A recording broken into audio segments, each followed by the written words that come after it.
ధన్యవాదాలండి. Now I request Sri K. Ramohan Naidu Garu, Honorable Union Minister of Civil Aviation, to kindly speak a few words.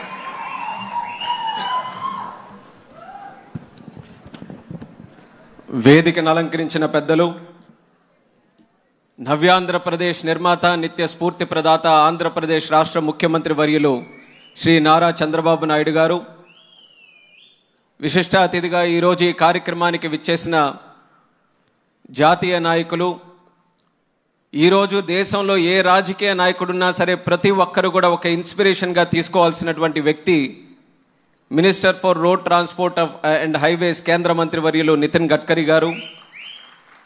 అలాగే మనందరికీ కూడా పోరాటం ఏ రకంగా చేయాలి, పోరాటం చేస్తూ ప్రజల పక్షాన ఏ రకంగా నిలబడాలి,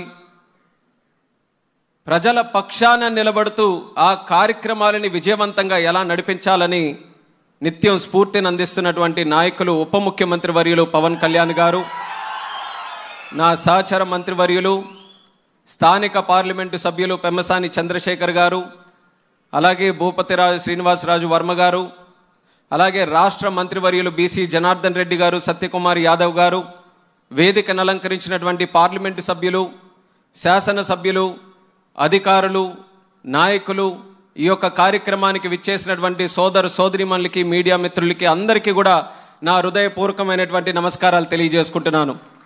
ఈరోజు మనందరికీ కూడా రాష్ట్రంలో ఉన్న ప్రతి ఒక్కరికి కూడా శుభదినం. నా ముందు మాట్లాడినటువంటి వ్యక్తులు కూడా చెప్పారు, అన్నదాత సుఖీభవ పిఎం కిసాన్ సమ్మాన్ నిధి యోజన ద్వారా చేసినటువంటి బ్రహ్మాండమైనటువంటి కార్యక్రమం, కూటమి ప్రభుత్వం ఏర్పడక ముందు రైతుల దగ్గరకు వెళ్ళి ఏ హామీ అయితే ఇచ్చామో ఆ హామీ నిలబెట్టుకున్నటువంటి రోజుగా ఈరోజు రాష్ట్రంలో ఉన్నటువంటి ప్రతి రైతు ఆనందంగా ఉండే విధంగా ఆ కార్యక్రమాన్ని ఈరోజు చేయడం మనందరికీ కూడా చాలా శుభసూచకం. ఒక పక్కన ఆ కార్యక్రమం అయితే మరొక పక్కన ఆంధ్రప్రదేశ్ రాష్ట్ర అభివృద్ధికి మూలం, అలాగే ఒక ఫౌండేషన్ ఇచ్చే విధంగా ఎన్నో రోడ్స్ని ఈరోజు మనం శంకుస్థాపన చేసుకోవడం, ఒక 2 ప్రారంభోత్సవం కూడా చేసుకోవడం మరొక శుభదినంగా భావిస్తున్నాను. అయితే ఈ శుభగడియలు కేవలం నాయకులందరూ కలిసినప్పుడే కాదు, ఏ రోజైతే రాష్ట్ర ప్రజలందరూ కూడా నిర్ణయించుకొని రికార్డు స్థాయి మెజారిటీలో ఆంధ్రప్రదేశ్ రాష్ట్రంలో కూటమి ప్రభుత్వాన్ని ఏర్పాటు చేశారో ఆ రోజు నుంచి ఈ రోజు వరకు ప్రతి రోజు కూడా మనకి శుభదినమే, ప్రతి గడియ కూడా శుభ గడియలుగానే మనం అందరం కూడా ముందుకు నడిపిస్తున్నామని తెలియజేస్తున్నాను. ఎన్నో కార్యక్రమాలు ఈ గత సంవత్సరం నాటిలో ఎన్ని కష్టాలు మన రాష్ట్రానికి ఉన్నా సరే అందరి తాలూకా కలయికతో, అందులో అతి ముఖ్యమైనటువంటి కలయిక ఈరోజు దేశం గర్వించేటటువంటి నాయకులు, the most popular leader in the entire world, the prime minister of India, భారత సింహం అయినటువంటి నరేంద్ర మోదీ గారు, అలాగే మన రాష్ట్ర ముఖ్యమంత్రి వర్యులు చంద్రబాబు నాయుడు గారు, మరొక పక్కన ఉప ముఖ్యమంత్రి పవన్ కళ్యాణ్ గారు, వీళ్ళు ముగ్గురు తాలూకా కలయికలో రాష్ట్రం ఎన్ని కష్టాలు ఎదుర్కొన్నా సరే ప్రజలకి మేమున్నాం, మీ కష్టాలని తొలగించడానికి మేమందరం కూడా కృషి చేస్తున్నామని గత సంవత్సరం కాలంలో ఎన్నో అద్భుతాలు ఈరోజు రాష్ట్రంలో సృష్టించారు. అందులో ఈరోజు రోడ్స్ తాలూకా విషయం చూసుకుంటే గత 5 సంవత్సరాలు చాలా కోల్పోయాం. భారతదేశం ఏ రకంగా అభివృద్ధి చెందిందో ఇప్పుడే మనం మాట్లాడుకున్నాం. సుమారు 12 కిలోమీటర్లు ఒక రోజు హైవేలు దేశంలో నిర్మించబడుతుంటే 10 సంవత్సరాలు నితిన్ గడ్కరీ గారు ఆ శాఖని ముందుకు నడిపించిన తర్వాత సుమారు 30 కిలోమీటర్లు ప్రతి రోజు కూడా హైవేస్ నిర్మించే స్థాయికి తీసుకొని వెళ్ళారు. 53,000 కోట్లు 2014లో రోడ్ ట్రాన్స్పోర్ట్ తాలూకా బడ్జెట్ ఉంటే దాన్ని 6 రెట్లు పెంచి సుమారు 3 లక్షల కోట్ల రూపాయల బడ్జెట్ వరకు తీసుకొని వెళ్ళినటువంటి నాయకుడు మన నితిన్ గడ్కరీ గారు. దాని తాలూకా ఫలితం దేశంలో ఉన్నటువంటి ప్రతి రాష్ట్రం కూడా పొందింది. కానీ మన దురదృష్టం, సరైన నాయకత్వం ఇక్కడ పెట్టుకోలేక విధ్వంసకరమైనటువంటి పరిపాలన, ఒక నీచ సంస్కృతి కలిగినటువంటి ఒక రాజకీయ శక్తులు ఇక్కడ ఉండడం వల్ల రాష్ట్రంలో మాత్రం ఏమాత్రం మనం అభివృద్ధి చేసుకోలేకపోయాం. కానీ ఇప్పటికైనా ఒక శక్తిగా ఏర్పడినటువంటి ఈ కూటమి ప్రభుత్వం మళ్ళీ ప్రతి ఒక్క విషయం మీద కూడా దృష్టి పెట్టి కేంద్ర ప్రభుత్వం తాలూకా సంపూర్ణ సహకారంతో ప్రతి ఒక్క ప్రాజెక్టును కూడా ముందుకు నడిపించే స్థాయిలో నడిపిస్తున్నాం. ఒకప్పుడు పోలవరం జరుగుతుందా లేదా అన్నటువంటి అనుమానం ఉండేది. అటువంటి పోలవరంకి కూడా కేంద్ర ప్రభుత్వం తాలూకా సహకారంతో 12,000 కోట్ల రూపాయలు శాంక్షన్ చేసినటువంటి ఘనత మన డబుల్ ఇంజిన్ సర్కార్కి దక్కిందని తెలియజేస్తున్నాను. అలాగే విశాఖపట్నం స్టీల్ ప్లాంట్, విశాఖ ఉక్కు ఆంధ్రుల హక్కు అని ఎంతో మంది పోరాటం చేసి ప్రాణత్యాగం చేసినటువంటి రోజులున్నాయి. అటువంటిది ఆ విశాఖపట్నం స్టీల్ ప్లాంట్ తాలూకా భవిష్యత్తు అగమ్యగోచరంగా మారితే దానికి సుమారు 11,000 కోట్ల రూపాయలు మళ్ళీ తీసుకొని వచ్చి విశాఖ ఉక్కుని మరింత బలంగా ముందుకు నడిపించే స్థాయికి ఈరోజు కూటమి ప్రభుత్వం నిర్ణయం తీసుకుందని కూడా తెలియజేస్తున్నాను. రైల్వే జోన్ కావచ్చు, ఇక్కడ ఈ ప్రాంత పరిసరాల్లో ఉన్నటువంటి రైతులు దేశంలో కాదు ప్రపంచంలోనే ఏ ఒక్కరు కూడా అంత పెద్ద సుదీర్ఘమైనటువంటి పోరాటం చేయలేదు. మా అమరావతిలో ఉన్నటువంటి రైతులు, ఇక్కడ కుటుంబ సభ్యులందరూ కూడా చేశారు. మరొక్కసారి మీకు సెల్యూట్ చేస్తున్నాను. అంత విధ్వంసకరమైనటువంటి పరిపాలనలో కూడా మహిళల్ని కించపరుస్తూ, రైతుల్ని అవమానిస్తూ ఎన్ని చేసినా సరే అమరావతిని రాష్ట్ర అభివృద్ధి కోసం ఒక చిహ్నంగా మేము కాపాడుకుంటామంటూ మీరందరూ కూడా ముందుకు వచ్చి అమరావతిని కాపాడితే, అదే అమరావతికి మొన్ననే ప్రధానమంత్రి గారు వచ్చి 50,000 కోట్ల రూపాయలు ప్రాజెక్టులతో ఈరోజు ముందుకు నడిపిస్తున్నామనంటే ఈ కూటమి ప్రభుత్వం తాలూకా చిత్తశుద్ధి, ఈ రాష్ట్ర ప్రభుత్వం కేంద్ర ప్రభుత్వం తాలూకా సమగ్ర ఆలోచన ఏ రకంగా నడుస్తుందో ప్రజలందరూ కూడా గమనించాలని కూడా తెలియజేస్తున్నాను. ప్రజలు ముఖ్యంగా గమనించాల్సినటువంటిది, ఆ రోజు చేయలేనిది ఈ రోజు ఎందుకు చేస్తున్నాం? నాయకత్వంలో వచ్చినటువంటి మార్పు. మనకున్నటువంటి నాయకత్వం ప్రజల కోసం ఆలోచించే నాయకత్వం, రాష్ట్రం కోసం, రాష్ట్ర భవిష్యత్తు గురించి ఆలోచించే నాయకత్వం, రేపు రాబోయే తరం గురించి ఆలోచించే నాయకత్వం. అందుకనే ఒక పక్కన మీరు చూస్తున్నటువంటి నాయకుడు ఈరోజు బండి తీస్తే మామిడికాయలు దొరికితే మామిడికాయలు తొక్కుకుంటూ వెళ్తున్నాడు, మామిడికాయలు దొరకకపోతే తలకాయలు దొరికితే తలకాయలు తొక్కుకుంటూ వెళ్తున్నాడు, ఆంధ్రప్రదేశ్ రాష్ట్ర భవిష్యత్తును తొక్కుకుంటూ వెళ్తున్నాడు. ఎక్కడ మంచి పని జరుగుతుందనంటే ఆ మంచి పని ఎలా జరగకుండా చేయాలని ఆలోచిస్తున్నాడు.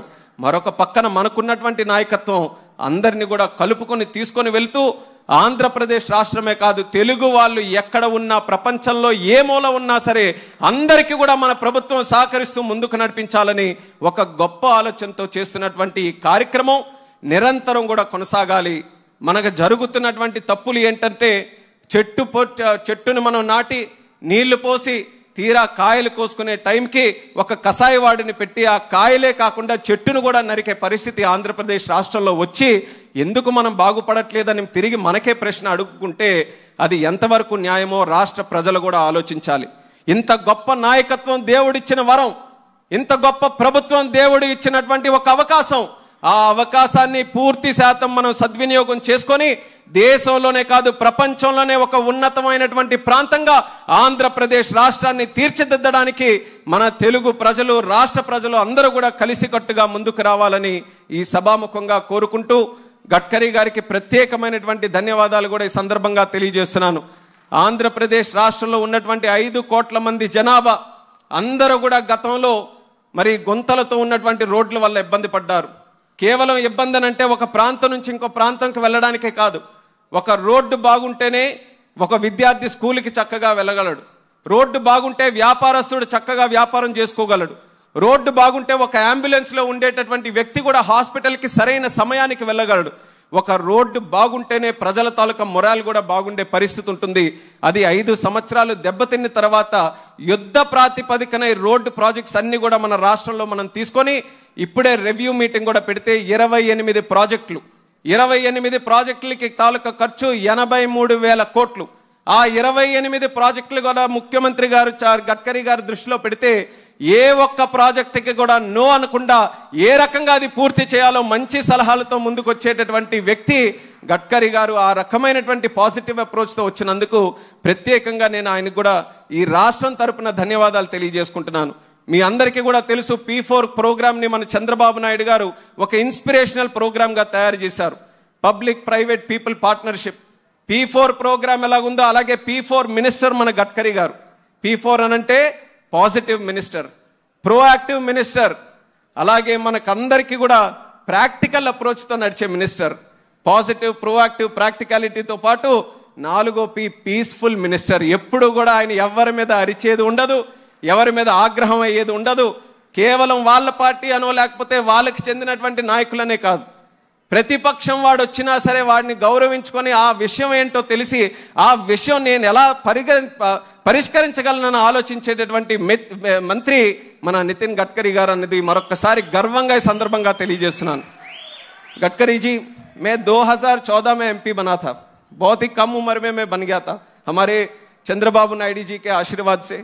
और 10 साल में मैं काफी बार कई मंत्रियों के पास गया, बट ऐसा कहीं पे भी एनर्जी, इतना पॉजिटिव एनर्जी कोई भी मंत्री के पास मुझे नहीं मिला। जब मैं आपके पास आता था तो ऐसा लगता था कि कहीं ऐसे मंदिर के पास ही आ गया हूं। सब लोग आते थे अपने अपने मांगे रख के, और सब वापस जब जाते थे जैसे कोई वेंकन्ना मंदिर के पास जाए और खुशी से जाते हैं, उसी तरह आपके पास आके वो सब जाते थे।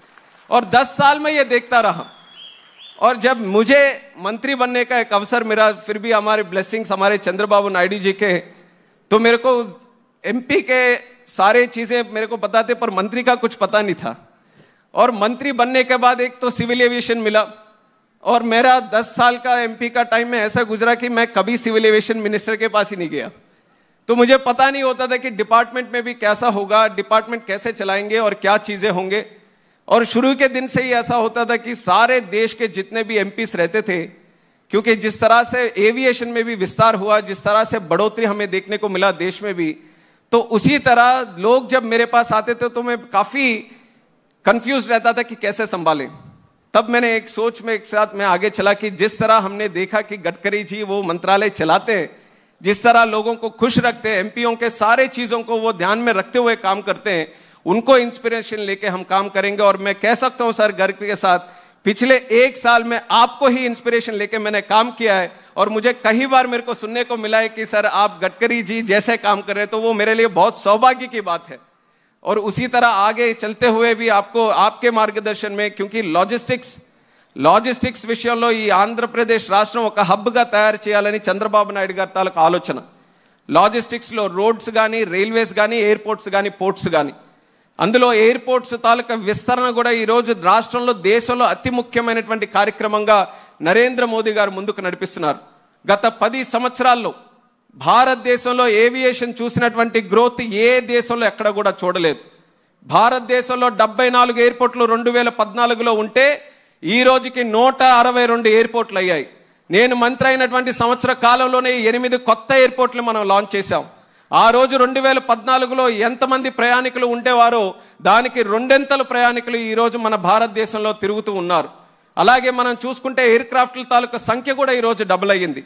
ఆ విజన్తోనే ఈ రోజు చంద్రబాబు నాయుడు గారు ఒక లాజిస్టిక్స్ హబ్లో మన ఆంధ్రప్రదేశ్లో ఉన్న ఎయిర్పోర్ట్లు కూడా మనం పెంచాలి, రోడ్డు నెట్వర్క్ విస్తృత చేయాలి. మనకి ఏదైతే తీర ప్రాంతం ఉందో అందులో ఉన్నటువంటి పోర్టులను కూడా మనం సద్వినియోగం చేసుకొని గేట్వే ఆఫ్ ఇండియా లాగే మన ఆంధ్రప్రదేశ్ రాష్ట్రాన్ని మనం తయారు చేయాలని ఒక మంచి ప్రణాళికాబద్ధంగా ఆయన అడుగులు ముందుకు వేయడం జరుగుతుంది. రాష్ట్ర ప్రజలకి మరొక్కసారి సభాముఖంగా తెలియజేసుకుంటున్నాను, విధ్వంసం చేయడం, చెట్టులు నరకడం, తలకాయల మీద కార్లు నడిపించేయడం, ఇవన్నీ కూడా చాలా సునాయాసంగా చేసేటటువంటి పనులు.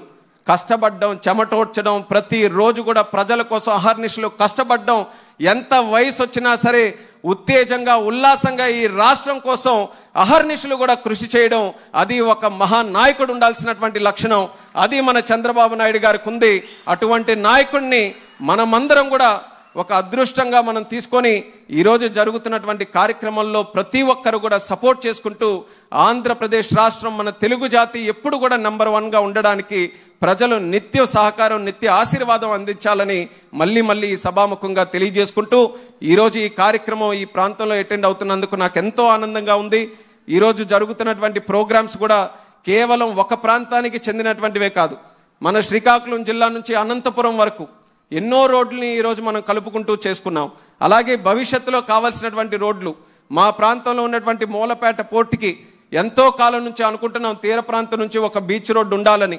చంద్రబాబు నాయుడు గారు 10 సంవత్సరాల క్రితమే ఆలోచించారు, కానీ అవకాశం రాలేదు. అటువంటి రోడ్డులకి కూడా ఈరోజు డిపిఆర్లతో ముందుకు నడిపించి మనకి అతి శరవేగంగా ఈ ప్రాజెక్టులన్నీ కూడా పూర్తి చేసే విధంగా కేంద్ర ప్రభుత్వం, గడ్కరీ గారు అందరూ కూడా సహకరిస్తున్నారు. ఒక మంచి పాజిటివ్ అప్రోచ్తో ఈ యొక్క ఎన్డీఏ కూటమి ప్రభుత్వం ముందుకు నడుస్తుంది.